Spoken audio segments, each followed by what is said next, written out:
Hi, I'm Darren and welcome to New Factory Classics, and today is going to be my first big news breakdown. Today is April 21st, 2025. So first up, some gaming news. Finally, the Switch 2 will be available to pre-order in the United States, and they're not even going to raise the cost. Yes, it'll still be $449.99 as we were told a few weeks ago prior to all the tariff issues. The only big change is the fact that it's going to cost a lot more to get all those accessories. And why not? It's really a good idea for the company.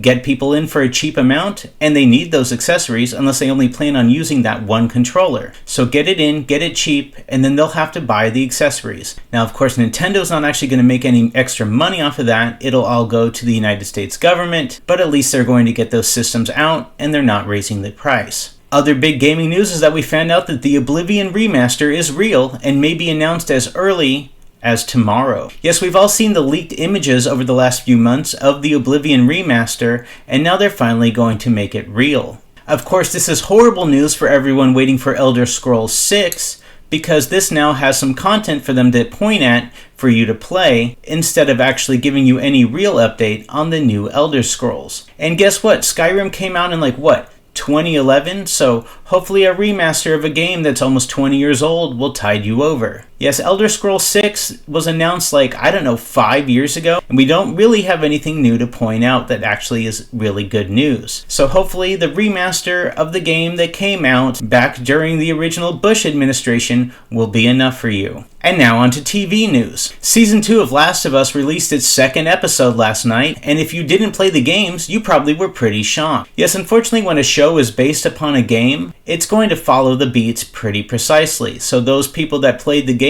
knew exactly what was going to happen. Those people that only watched the show may have been pretty shocked. It's very much like how Game of Thrones was when everyone was really caught off guard when the Red Wedding happened. The people that read the books didn't blink an eye, while everyone else sitting next to them completely gasped. Andor Season 2 comes out tomorrow, and I could not be more excited. Andor was the best show to come out for Star Wars in the last 10 years, and yes, that does include Mandalorian. Frankly, it's the best thing to come out from Star Wars pretty much at all in the last 10 years, because let's be honest, the movies weren't too great. Andor, like the first season, will release in 3-episode blocks, and the entire show will be over with in 4 weeks. So enjoy it while you can. Yes, of course, Andor's releasing on the same night that Daredevil was releasing, Tuesdays, because that's when Disney Plus seems to be wanting to launch their big shows. Frankly, I gotta say that I am really happy with how Daredevil came out. I was really worried that Disney was going to make something that wasn't mature, like how it was on Netflix, and they actually delivered on a really good show. I am absolutely looking forward to Season 2, which has been confirmed to release in March of 2026. If you haven't seen the new Daredevil Born Again Season 1, I suggest you go watch it. Now on to movie news. Minecraft is still destroying the box office. It somehow has made $700 million.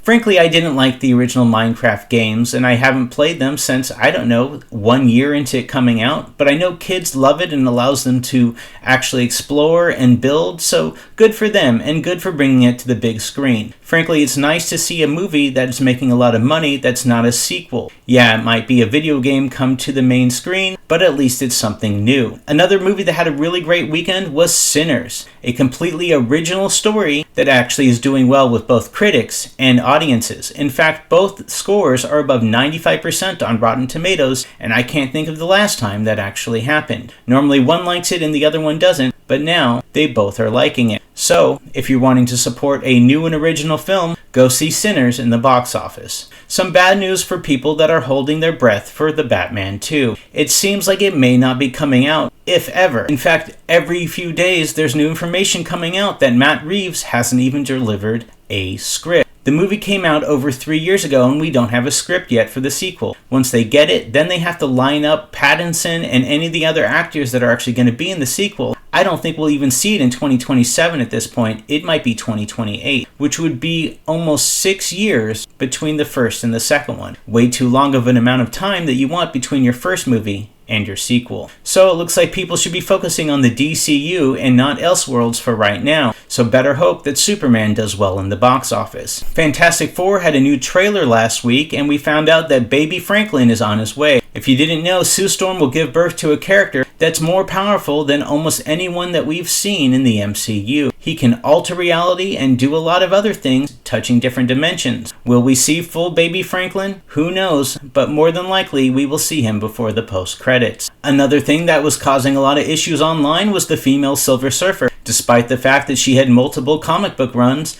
people have never actually read any comic books, have some opinions on someone that they think was gender swapped, when it really is just an entirely different character from the male Silver Surfer that everyone's used to. Either way, I'm really looking forward to Fantastic Four, which should be out this July. And we got the final trailer for Thunderbolts. Personally, I'm really excited for Thunderbolts, which I am going to see next Thursday. I will have a full review out that night, and I will even show off, hopefully, my Red Guardian popcorn helmet to go right up there next to my Wolverine and my new Captain America popcorn helmet. Yes, in the commercial we find out that the biggest focus of the film will be on Yelena Belova, which isn't that surprising. She's always looked like she was going to be the lead of them, maybe second to Bucky, but he definitely seems to be taking a back seat in the most recent commercial. And we finally got to see Sentry call himself the Void. Yes, the biggest villain in this movie will be a man that nobody's ever seen before. They claim he's more powerful than the Avengers combined. I guess we'll have to see. But Yelena Belova will walk directly into the shadows to lead the charge against the Void. And that's the big news that I wanted to cover for this week. Thank you very much for being here for my inaugural Big News Breakdown, and I will try and do it every week going forward. Have a good day. Hey, thanks for watching my video.